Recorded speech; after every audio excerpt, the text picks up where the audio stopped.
Torture, ransomware, data theft, phone hacking किंवा सामाजिक माध्यमांवरून धमकी अशा प्रकरणाचा बळी ठरला असेल आणि त्याला पैशांची देवाणघेवाण नसली तरीही ती सायबर गुन्हाच आहे.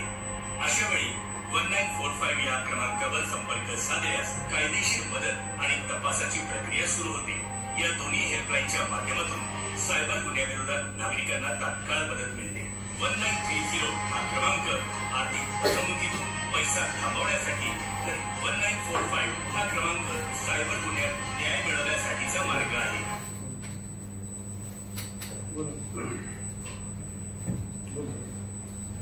आता हे जे सांगितलं त्या अनुषंगाने तर मी फक्त 5 मिनिटं घेतो, जास्त बोलणार नाही, कारण राजगुरू मॅडमने तुम्हाला बरंचसं कायदेशीररित्या सांगितलेलं आहे आणि त्यांनी टेक्निकली पण तुम्हाला सांगितलेलं आहे. तर ते किती तुमच्या डोक्यात आलं मला माहित नाही, पण त्यांनी बरंच टेक्निकली पण बोललेले आहे.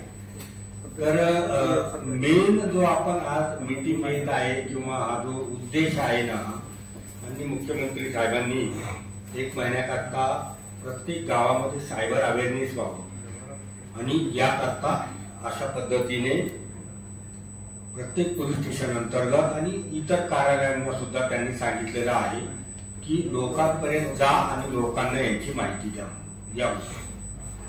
आता सायबर अवेअरनेस, सायबर फ्रॉड, बाकीच्या सगळ्या गोष्टी सायबरशी रिलेटेड जे आहेत त्या सगळ्या 80 ते 90% हे जे गुन्हे आहेत ना, या तुमच्या मोबाईलमुळे होत आहे. अगोदर आपण जुन्या काळी म्हणायचो एखाद्याला जर खूप काम लावायचं असेल आणि त्याच्याकडे जर जास्त संपत्ती असेल तर ती संपत्तीची पण वाट लावायची असेल ना, तर त्याला लोखंडाची वस्तू देऊन टाका, म्हणजे तो काय होईल त्याच्यातच गुंतून राहील. तसं आजकालच्या जमान्यात जर एखाद्याला वेळ करायचं असेल तर काय करायचं, मोबाईल देऊन टाका आणि दुसरं काही करायची गरज नाही. मग तुम्ही पण सगळे आता मोबाईलशी फेअर सगळे झालेले आहेत, शिक्षित असो किंवा अशिक्षित असो, सगळ्यांना मोबाईल मात्र समजतो. तुमच्याकडून 2 दिवस काय 2 तास जरी मोबाईल काढून घेतला तरी तुम्ही बेचैन होऊन जाता. म्हणजे एवढं मोबाईल आपल्या आयुष्याचा भाग झालेला आहे आणि याच मोबाईलच्या माध्यमातून हे सगळे गुन्हे जनरली घडत आहे. अगोदर सगळेजण मेहनत करायचे, आजकाल कुणालाच मेहनत नकोय, चोरांना पण नकोय बरं का. चोर घरफोडी करायचे, भिंत फोडायचे, दरवाजा तोडायचे, मग जाऊन चोऱ्या करायचे मेहनत करून. आता ते घर बसल्या चोऱ्या करत आहेत, त्यांना मेहनत करायची गरज राहिलेली नाही. आणि असं काही नाही की मला सायबरचं अवेअरनेस नाही, मला सायबर म्हणजे काय माहिती नाही किंवा मी जास्त शिकलेला नाही. शिकलेले सुद्धा IT इंजिनियर सुद्धा या सायबर फ्रॉड मध्ये खूप फसत आहे. आता IT इंजिनियर जर सायबर फ्रॉड मध्ये फसतो 5-50 लाख रुपये घालतोय, आपण तर खेडेगावातले, आपल्याला काय. तर मॅडमनी जे सांगितलं ना त्या अनुषंगाने आपल्याशी रिलेटेड एखादा मेसेज नाही, आपल्याशी रिलेटेड एखादा फाईल नाही, तर कृपया करून ते उघडू नका. साधं सिंपल गावरान भाषेत सांगतो तुम्हाला. दुसरं अजून मी एक तुम्हाला सजेशन देईल की तुमचे जेवढे ओळखीचे लोक आहेत ना, तेवढ्या ओळखीच्या लोकांचे फोन नंबर कॉन्टॅक्ट मध्ये सेव्ह करून टाका. म्हणजे अननोन नंबर तुमच्या ओळखीच्या पलीकडे पण जाऊन सेव्ह करून टाका की 15 वर्षानंतर याचा फोन मला येऊ शकतो, तरी तोही नंबर फीड करून टाका, जेणेकरून अननोन नंबर जर आला ना तर तो तुम्ही उचलायचं भानगडीत पडू नका. ही सगळ्यात म्हणजे चांगली गोष्ट आहे की मोबाईलचा वापर जो आहे तो मर्यादित केला पाहिजे.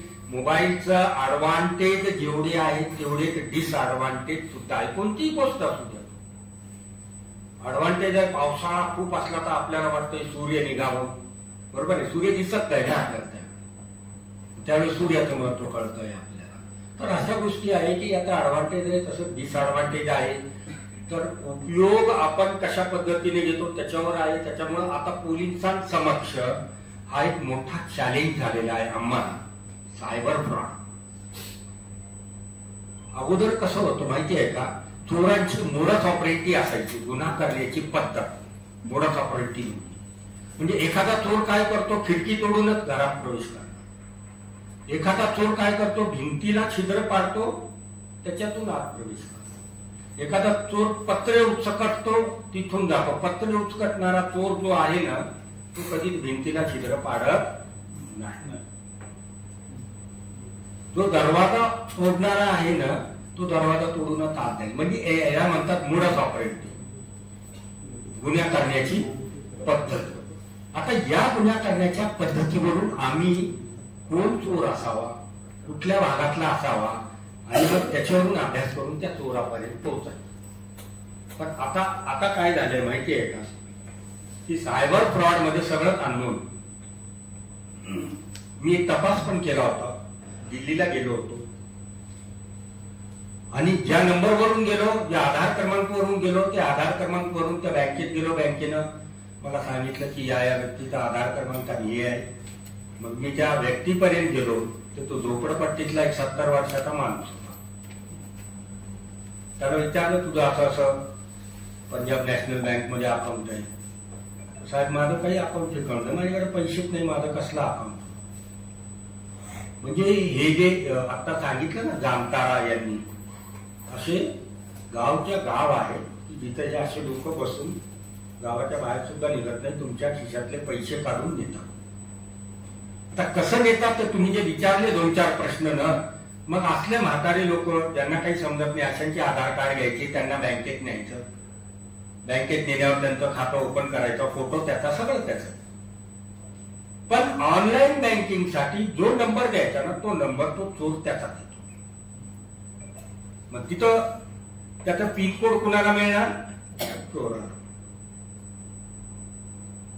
आणि मग त्याचे सगळी जे ओपन करायचे अकाउंटची जी आहे माहिती, ती सगळी त्या नंबरवर येते. फॉर्म भरताना तो काय करतो, त्याचा नंबर टाकतो.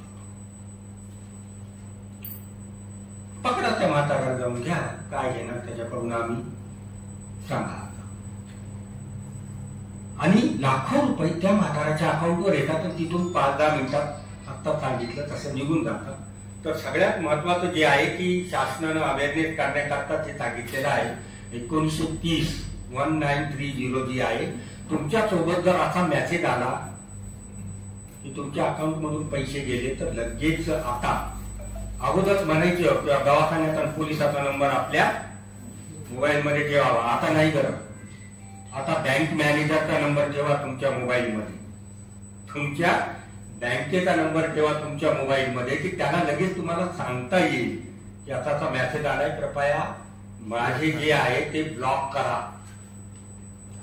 आणि मी आल्याशिवाय, तुम्ही बँकेत आल्याशिवाय तुम्ही आता 1 रुपया याच्यातून काढून घेऊ नका.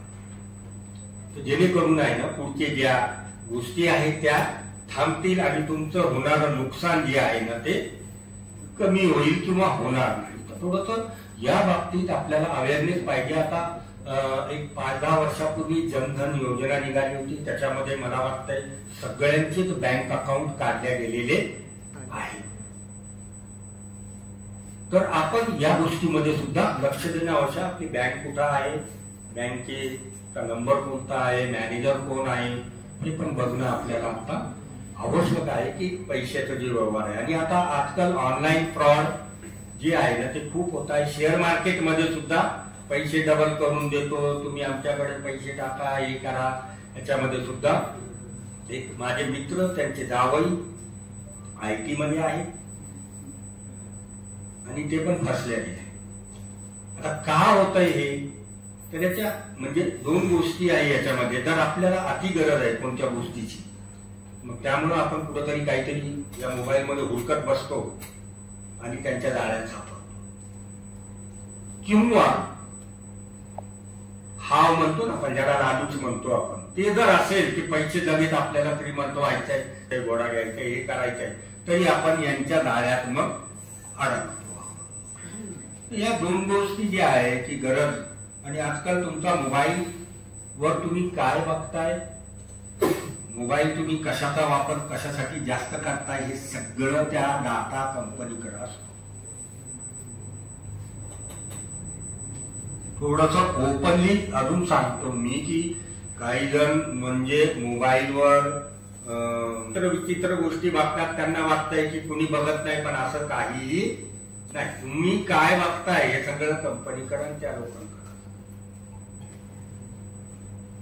इव्हन हॅकर जे आहेत ना ते एवढे स्ट्रॉंग झालेले आहेत की तुमचा मोबाईल बंद असताना, आता मॅडमचा मोबाईल समजा, मॅडमचा मोबाईल बंद आहे, मी हॅकर आहे, मी काय करतो की मॅडमच्या नंबरवरून यांच्या मॅजिस्ट्रेट साहेबाला एक मेसेज पाठवून देतो, आय विल किल यू, मी तुम्हाला ठार मारेन. झाली कंप्लेंट मॅडमच्या विरुद्ध. मॅजिस्ट्रेट साहेब तर रागावले, मॅडमनी मेसेज पाठवून दिला. म्हणजे इव्हन बघा की फोन बंद. आता हे कधी ओपन होत आहे, त्यावेळेस ओपन होत नाही.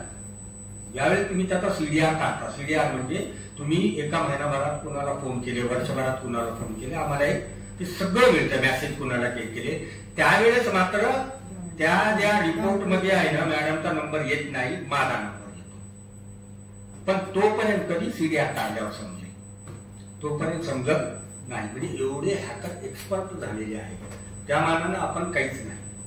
आता म्हणजे स्पष्ट थोडस बोलतो अजून की पोलीस सुद्धा या मागच्या 5-10 वर्षामध्ये याच्यामध्ये तपास कसा करायचा आणि काय करायचं. तुम्हाला कोणाला जर कधी झालं असेल तर अनुभव बी आला असेल, पोलीस स्टेशनला आले तर तो पोलीसवाल्याला काही माहिती नसेल तर ठीक आहे उद्या येईल. कारण काय झालं होतं की सायबर अवेअरनेस, सायबरचा स्किल, सायबरचा तपास कसा करायचा त्याचे पण पोलिसांना थोडस नॉलेज कमी. तर आता या बाबतीत खूप चांगलं इव्हन एक्सपर्ट म्हणजे पोलीस स्टेशन सुद्धा उघडलेले आहेत आता, सायबर पोलीस स्टेशन, जेणेकरून लोकांना याच्या बाबतीत तर आता घरफोड्या होणार नाही, चोऱ्या होणार नाही, काही होणार नाही. आता हे नवीन फंडे जे आहेत ना ते सुरू झालेले आहेत आणि त्याच्यामुळे हे झालेले आहे. सगळ्यात महत्वाचं तुम्हाला पोलीस स्टेशनला यायची गरज नाही. या नंबर जे आहेत ना या नंबरवर किंवा 112 आता सगळ्यांना माहीत झालेलं आहे, त्याच्यावरून तुम्ही कंप्लेंट नोंदवू शकता. आपले सरकार आहे, सायबर पोर्टल आहे, मॅडमने सांगितलं तसं सायबर पोर्टलवर जाऊन सुद्धा आपण कंप्लेंट नोंदवू शकतो. माझं स्पष्ट तुम्हाला सांगणं आहे की तुम्ही हे अवेअर तुमच्याही लोकांना करा. आणि समजा तुमचे पैसे गेले नाही पण तुमच्यासोबत एखाद्यानं धोकाधडी केलेली आहे असं वाटतंय तरी कंप्लेंट नोंदवा. पण जेवढ्या जास्त कंप्लेंट नोंदवल्या जातील ना तेवढंच याच्यामधलं अवेअरनेस जे आहे आणि पोलिसांची कार्यक्षमता वाढवणे आणि गव्हर्नमेंट सुद्धा याच्याकडे लक्ष द्या. आता एवढं लक्ष द्यायचं कारण आणि एवढं मीटिंग घेऊन सगळ्यांना सांगायचं कारणच हे आहे की खूप जास्त प्रमाणात सायबर फ्रॉड जे आहे ते होत आहे. त्याच्यामुळे आता प्रत्येक लोकांपर्यंत या गोष्टी जाणं खूप आवश्यक आहे. इथं पोलीस पाटील आहेत, पोलीस पाटलांना माझं म्हणणं आहे की तुम्ही सुद्धा तुमच्या गावामध्ये असं सगळ्यांना हे जरा अवेअर करा या बाबतीत. हे 2 नंबरचे वाटल्यास ग्रामपंचायत किंवा शाळा किंवा अशा ठिकाणी हे 2 नंबरचे एका कागदावर नंबर लिहून चिटकून जातात किंवा लोकांपर्यंत हे 2 नंबर गेले पाहिजे की हे आर्थिक फसवणूक करता 1930 आहे आणि इतर फसवणूक जर असेल तर 1945 आहे. तर ह्या 2 नंबर माझी पत्रकार बांधवांनाही विनंती आहे की तुम्ही तुमच्या माध्यमातून तुम्ही जे या संबंधानं बातमी देणार आहात तर या बाबतीत तुम्ही जरूर उल्लेख करावा या नंबरचा की जेणेकरून लोकांना समजेल आणि प्रत्येकानं आपल्या मोबाईलमध्ये हे नंबर फीड करून ठेवा. हे नंबर खूप कामाचे आहे की ऐनवेळी तुम्ही गांगरून जाणार तुमच्या बँकेतून पैसे गेले तर. पण तुम्ही जर अर्ध्या तासाच्या आत विदिन 30 मिनिट तुम्ही जर 1930 ला फोन केला, तुम्ही सांगितलं तर तुमचे पैसे जे दुसऱ्याच्या अकाउंटमध्ये गेलेले जरी असले तरी सीज होऊन जातात, तुमच्या अकाउंटमध्ये ते पैसे परत मिळतात तुम्हाला. पण याची मर्यादा आहे. तुम्ही म्हणले आज तुम्ही काही बघितलं नाही दुसऱ्या दिवशी तक्रार देतो म्हणलं तर होणार नाही. विदिन हाफ आवर मध्ये जर तुम्ही ही तक्रार तुमची 1930 ला नोंदवली नक्कीच तुमचे पैसे तुम्हाला परत मिळणार आहेत. बऱ्याचशा गोष्टी सांगितलेल्या आहेत तुम्हाला. हनी ट्रॅप, एक्सॉर्शन ते पण आता खूप वाढलेलं आहे. त्या बाबतीत सुद्धा कुणाच्या जाळ्यातनं बसता जर कुणाच्या सोबत अशी घटना घडली तर नक्कीच पोलीस स्टेशनला अगोदर तक्रार दिली पाहिजे. आता ज्यांनी सांगितलं तसं की दोघांनी जीव दिला त्यांचा, म्हणजे इथपर्यंत म्हणजे ते गेलं होतं. आता परवा 8 दिवसाखाली शिक्रापूर पोलीस स्टेशनला एक घटना घडली होती. एक लहान बालक होतं, त्याला गेम खेळण्याचा, ऑनलाईन गेम खेळण्याचा छंद म्हणजे दडला आणि त्याच्यानंतर ते ऑनलाईन गेम खेळताना ओटीपी लागतो. मग तो ओटीपी घेण्यासाठी पैसे द्यावे लागतात आणि मग पैसे याचे संपले. पैसे नसताना याला तर वेट लागल्यासारखं. मग तो समोरच्या माणसानं म्हणलं, तुझ्या घरात काही सोनं चांदीची वस्तू असेल तर ती आणून दे. त्याने ती एक माळ होती म्हाताऱ्या आजीची, त्याच्या ती माळ घेतली, 2 वाट्या असलेली सोन्याची अशी ती, आणि ती तो परभणीचा, पुण्यात तो परभणीहून आला, घेऊन घेतलं सोनं त्याचं, गेलं. त्याच्या आईला ज्यावेळी ते कपडे धुत होती ते सोन्याचा मणी त्याच्या खिशात सापडला. त्याच्यावरून मग आईनं विचारलं, बोलतच नाही मुलं घरामध्ये. आणि मग ज्यावेळी विचारलं त्यावेळी समजलं हे घरात तर सोन्याची माळ नाही, कोण चोरून नेलं, कोण चोरून नेलं. मग नंतर ते प्रकरण पोलीस स्टेशनला गेलं आणि मग त्याच्यानंतर ती कारवाई झालेली आहे. तर जास्तीत जास्त आपल्यासोबत जर असं काही घडलं तर पोलीस स्टेशनला येऊन माहिती द्या, कंप्लेन करा. कंप्लेन करण्यासाठी सुद्धा पोलीस स्टेशनला यायची गरज नाही. माझ्यासोबत असं घडलं, मी तर प्रोफेसर आहे, मी तर IT याच्यामधला इंजिनियर आहे, आता पोलीस स्टेशनला कोणतं तोंड घेऊन जाऊ, असंही होत आहे. बरोबर आहे का नाही? तर असं काही मनात किंतु परंतु न बाळगता तक्रार दिली पाहिजे. तुमच्यापेक्षा हुशारच होता तो हॅकर, म्हणून तुम्हाला गंध होता. बरोबर आहे का नाही? आपण फार काही हुशार आहे आता समजायचं कारण नाही. काही कुठं आपल्यात कमी असते, चुकतो. त्याच्यामुळे मग हे गुन्हे असे घडत आलेले आहेत. तर सर्वांनी वेळात वेळ काढून आलेले आहेत त्याबद्दल खूप खूप धन्यवाद. आणि या सर्व गोष्टी ज्या आहे सायबर अवेअरनेसच्या संबंधानं तुम्हाला सांगितलेलं आहे, त्या बाबतीत आता आभार. आणि परत काही गोष्टी PI देशमुख साहेब आपल्याशी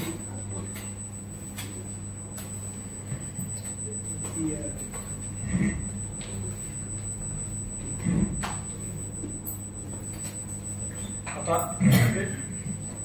सायबर अवेअरनेस मध्ये हा एक भाग आहे.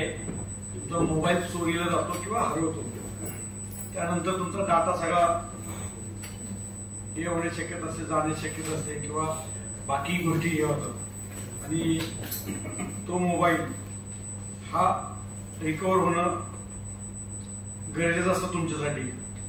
त्या अनुषंगानं एक CEIR म्हणून एक वेबसाईट शासनाने चालू केलेली आहे. माझ्या समोर हे आहे, तर त्याची तक्रार कशी करायची, काय करायची त्याचं एक हे केलेलं आहे CEIR, की तुमचा जर हरवलेला फोन चोरीला गेला किंवा हरवला असेल तर पोलिसांना तक्रार करायची. गहाळ नोंद करतोच, तर ते गहाळ नोंद केल्यानंतर तुम्ही ना तो IMEI नंबर त्याच्या मोबाईलचा असेल तो तुमच्या बॉक्सवर असतो, मोबाईलच्या मागे हे केलं असतो, किंवा जुनी सगळ्यात पद्धत *#06# ही एक हे आहे, त्याच्यानुसार तुम्ही हे करून तुमचा IMEI नंबर काढू शकता. आणि त्यानंतर ती CEIR ची वेबसाईट आहे, गव्हर्नमेंटची वेबसाईट, त्या वेबसाईटवर जाऊन तुम्ही तुमचे सगळे डिटेल्स फिल केले की हे काय होतं, डिटेल्स एकदा फिल केलं, तुमचं व्हेरिफिकेशन वगैरे झालं, मोबाईल OTP वगैरे तुमचा हे झाला आला, तुमची कंप्लेंट तिथेही लॉन्च झाली की तुम्ही पोलिसांना दिलेली आहे आणि अशा पोलिसांना दिली, हे माहिती दिली की तो फोन आहे ना तो CEIR पोर्टलला जर एकदा गेला की तो ब्लॉक होतो, म्हणजे तो कुठेही दुसऱ्या नेटवर्कला वापरता येईल. जर वापरायला प्रयत्न केला त्यांनी, पण सिम कार्ड टाकलं तर सिम कार्ड टाकल्यानंतर ते CEIR पोर्टलला लगेच माहिती जाते आणि त्यानुसार ते तुम्हाला येते आणि लोकल पोलिसांना पण कळवलं जातं. आणि सध्या जे मोबाईल रिकव्हरीचं हे आमचं चालू आहे ते सगळं ह्याच चालू आहे. कारण यापूर्वी कसं असायचं की जर काही ठराविक पिरियडिकली आम्ही ते IMEI नंबर ट्रेसिंगला टाकायचो, ते ट्रेसिंगला टाकल्यानंतर मग त्यातली काय माहिती त्याच्यावर हे करायचं, असं सगळं एक काय म्हणतात इंडिव्हिज्युअल एक मोबाईलचा आपल्याला बघावं लागायचं आणि त्यासाठी पूर्ण लक्ष ठेवावं लागायचं. सर्वसाधारणतः चोरी आणि मिसिंग नुसत्या यवत पोलीस स्टेशन मध्येच 450 चालू वर्षात गेलेले मोबाईल आहेत चोरी किंवा मिसिंग पडले वगैरे कुठे काय झाले. तर ह्याचं प्रमाण फार मोठ्या प्रमाणात आहे, सगळीकडेच आहे. तर त्यासाठी सेंट्रल गव्हर्नमेंटने ही एक CIR ही वेबसाईट काढलेली आहे आणि कुणाचाही मोबाईल जर चोरीला गेला किंवा हरवला तर त्यांनी पोलिसांना तक्रार दिली पाहिजे. पोलिसांनी तक्रार दाखल केली की लगेच तुमचे जे डिटेल्स आहेत ते तुम्ही भरले पाहिजेत. आता आम्ही तेवढं हे करायचा प्रयत्न करतो की इथंच भरायला लावतो त्यांना सगळे डिटेल्स, की जेणेकरून आम्हाला पण त्याचा फॉलो ठेवता येईल चांगल्या पद्धतीने. तर हे करा. त्याचबरोबर सायबर अवेअरनेसच्या अनुषंगाने माननीय मुख्यमंत्री साहेबांनी पण एक सायबर अवेअरनेस मंथचं उद्घाटन मागच्या एक 15 दिवसापूर्वी केलेलं आहे.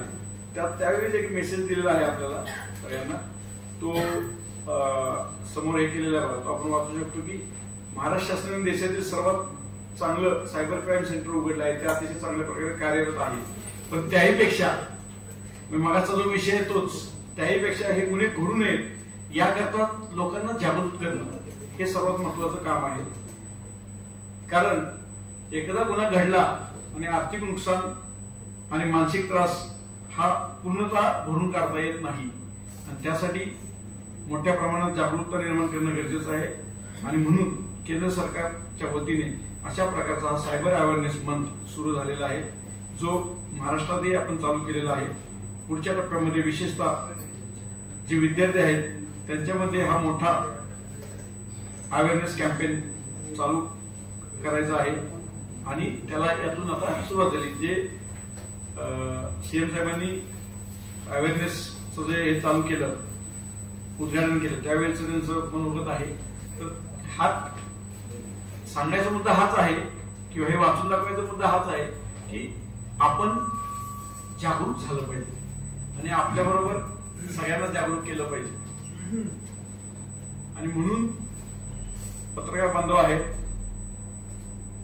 पोलीस पाटील आहेत, आपली सगळ्यांची जबाबदारी की लोकांना जास्तीत जागरूक करायचं.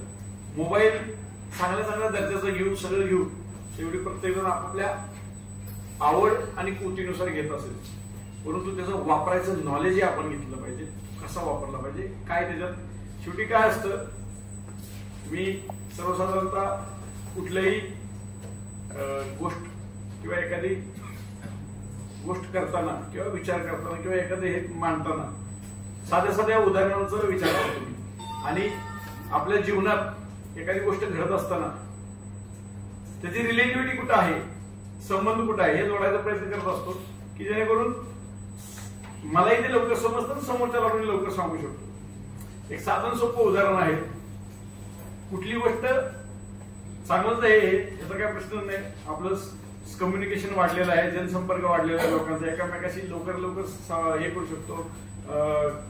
घरातल्या लोकांच्या अनुषंगाने असेल किंवा नातेवाईकांच्या किंवा मित्र ओळखीचे असतील त्यांच्या अनुषंगाने कोण कुठे आहे, काय काय चाललेलं आहे, लगेच एका क्लिकवर सगळी माहिती मिळते. जगात काय चाललंय त्याची एका क्लिकवर माहिती मिळते लगेच. परंतु हे सगळं करत असताना त्याचा वापर करताना कितपत करावा, काय करावा ह्याच्याबद्दलही आपल्याला भान असणं गरजेचं आहे. म्हणजे काय की कोणती गोष्ट करावी हे तर आपल्याला सगळ्यांनाच आवश्यकता वाटतेच, करावी. कारण एक आशा असते माणसाला, लवकर आमिषाला माणूस बळी पडतो. जसं की म्हणजे साहेबांनी सांगितले की आर्थिक फसवणुकीला माणूस लवकर बळी पडतो. कुठली आमिषी दाखवून जातात, फोनवरून छान छान बोललं जातं, छान छान हे केलं जातं, नंतर त्याचं परिवर्तन ब्लॅकमेलिंग मध्ये होतं. तसंच आहे की आमिष भरपूर असतात, परंतु त्या आमिषाला बळी पडण्या अगोदर त्याचे रिलेटिव्हिटी काय आहे हे बघणं गरजेचं आहे. म्हणून प्रत्येकाला गाडी चालवता येते, गाडी मी किती जोरात चालवतो, मग समृद्धी आहे का, एक्सप्रेसिव्ह होता समृद्धी आहे, किती वेगात चालतो वगैरे काय, परंतु त्या गाडीत जर ब्रेक नसता तर ती गाडी माणूस चालू शकला असता का. मग त्यासाठी ब्रेकची व्यवस्था केलेली त्या गाडीला सर्वात महत्वाचं. तसंच ही गोष्ट पण एक ब्रेक आपल्याला लागला पाहिजे की वापरताना हा ब्रेक, आणि मग साहजिकच कुठला गेअर टाकायचा, काय करायचं. तसंच ह्याच्यात कुठली गोष्ट वापरायची, कुठली नाही वापरायची, कुठल्या गोष्टी चांगल्या आहेत, कुठल्या गोष्टी आहेत. म्हणजे बहुतांश वेळा व्हॉट्सअपवर पण आपल्याला माहिती येते, पण ते आपण कितपत वाचतो आणि ती कितपत समजून घेतो ह्याच्यावर फार मोठा प्रॉब्लेम असतो. की आपण सरसकट फक्त सर्वसाधारणतः सकाळी उठल्या उठल्या गुड मॉर्निंग बरोबर जे 5-25 माझ्याकडे भरलेलं असतं ते मी सगळ्यांना पाठवून देतो. एक सर्वसाधारणतः पद्धत झालेली आहे. म्हणून काय काय डेडिकेटेड ग्रुप तयार झालेले की फक्त आपला ग्रुप यासाठी तयार आहे, हीच माहिती तुम्हाला होत असेल तर शेअर करा, नाहीतर ऍडमिन्स ओनली. म्हणजे काय की त्यात आहेत भरपूर फॅसिलिटीज आहेत, नाही असं नाही. त्याचा वापर करणं आपल्याला जमलं पाहिजे आणि त्यासाठी जागरूक आणि जागरूकतेपेक्षा शिक्षित होणं गरजेचं आहे. शिक्षित होणं गरजेचं आहे आपल्याला. कारण नवीन नवीन तंत्रज्ञान येत असतं, नवीन नवीन तंत्रज्ञानानं आपण म्हणजे पुढे जात आहोत.